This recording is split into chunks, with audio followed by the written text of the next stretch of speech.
না, আম্বানি আদানি নয়, বিশ্বের বৃহত্তম বাড়িতে থাকেন ভারতের এই মহিলা। আম্বানির অ্যান্টিলিয়ার চেয়েও 50 গুণ বড়। রাধিকা বাজারের রাজপ্রাসাদেই লুকিয়ে আছে বিশ্বের ইতিহাস। বিশ্বের বৃহত্তম রাজবাড়িতে বাস করেন ভারতের মহারানী। জানেন কত একর জমিতে বিস্তৃত রয়েছে প্রাসাদ? একসময় রাজা ছিলেন পিতা, আর এখন রাজমহলের রানী কন্যা। লিফট, টেলিফোন আর এয়ার কন্ডিশন 1890 সালেই এগুলো সব ছিল এই রাজপ্রাসাদে। অ্যান্টিলিয়া নয়, বাকিংহামও নয়, বিশ্বের সবচেয়ে বাসভবন রয়েছে ভারতের গুজরাতেই।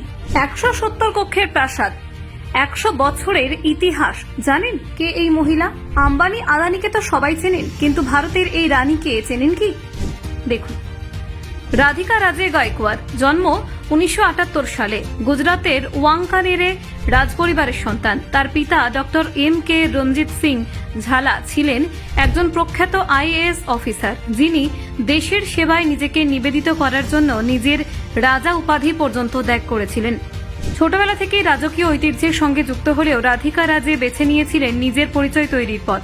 দিল্লি বিশ্ববিদ্যালয়ের লেডি শ্রীরাম কলেজ থেকে ভারতীয় ইতিহাসে স্নাতকোত্তর ডিগ্রি অর্জনের পর তিনি সাংবাদিকতা পেশায় যোগ দেন। সাংবাদিক হিসেবে কিছুদিন কাজ করার পর 2002 সালে তিনি বরোদার মহারাজা সমরজিৎ সিংহ গায়কোয়াড়ের সঙ্গে বিবাহ বন্ধনে আবদ্ধ হন। এই বিয়ের মাধ্যমে তিনি ভারতের অন্যতম ঐতিহাসিক রাজপরিবারের সদস্য হয়ে ওঠেন। বর্তমানে রাধিকা রাজে গায়কোয়াড় বাস করেন বিশ্বের বৃহত্তম ব্যক্তিগত রাজপ্রাসাদ লক্ষ্মী ভিলাজ প্যালেসে। এই প্রাসাদটি গুজরাতের ভাদোদরার সাদারাপুরে অবস্থিত এবং এটি 1978 সালে নির্মাণ করেন মহারাজা তৃতীয় সয়াজিরাও গায়কোয়াড়। এই প্রাসাদের আয়তন প্রায় 3 কোটি 5 লক্ষ বর্গফুট, যা একে পৃথিবীর অন্যতম বৃহৎ আবাসস্থল হিসেবে খ্যাতি এনে দিয়েছে। তথ্য অনুযায়ী লক্ষ্মী ভিলাজ প্যালেস আকারে অ্যান্টিলিয়ার থেকেও প্রায় 50 গুণ বড় এবং বাকিংহাম প্যালেসের চেয়ে প্রায় 36 গুণ বিস্তৃত।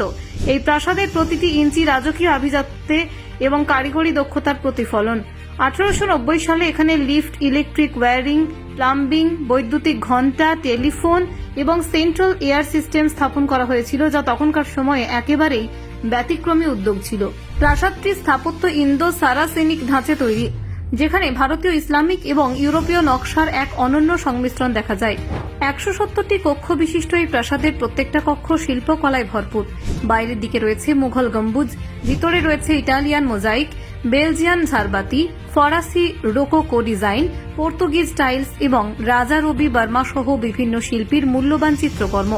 প্রাসাদের অন্যতম আকর্ষণ হল এর কেন্দ্রীয় দরবার, যা একসময় রাজসভা ও জনসাধারণের জমায়েতের স্থান ছিল।